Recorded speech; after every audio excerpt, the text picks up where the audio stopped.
Once upon a time in the 80s, in a far-off land called America, there lived a 22-stone drag queen called Divine, who was very, very, very naughty indeed.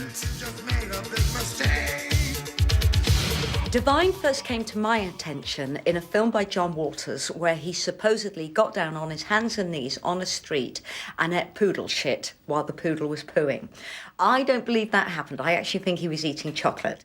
He had this kind of massive, kind of great big forehead, which the hair was shaved back even more, and these huge eyebrows. He just looked kind of frightening and amazing at the same time. Divine was like, you know, really in your face and really, you know, and he was a big, big man, and it was more like really slap, like really drag. And we all got a massive shock when Auntie put Divine on mainstream telly at tea time. Whatever next? I remember Divine going onto other pops, performing You Think You're a Man.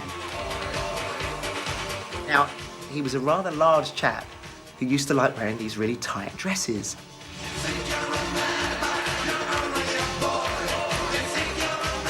He gave it a really committed performance.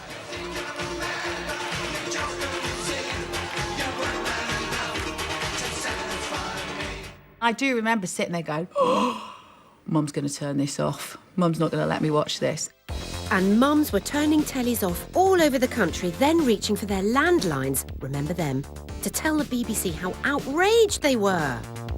It can be ridiculous. You can get 5 complaints that becomes an issue, but it must have been quite a few that he was never seen or heard of on television again.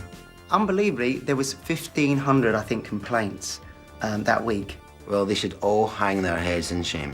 If Divine had been sort of Danny LaRue, all the golf clubs in England would have embraced him, darling. But he wasn't. He was a big, kind of blobby, saggy man, dressed as a woman.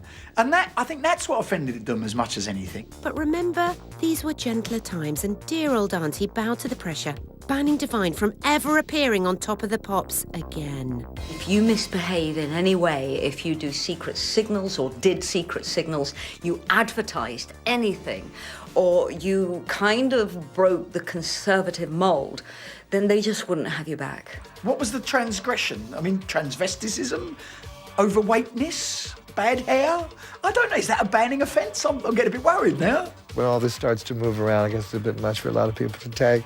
So I was banned from television, got a lot of press out of it, and it doubled the record sales, so it wasn't so bad.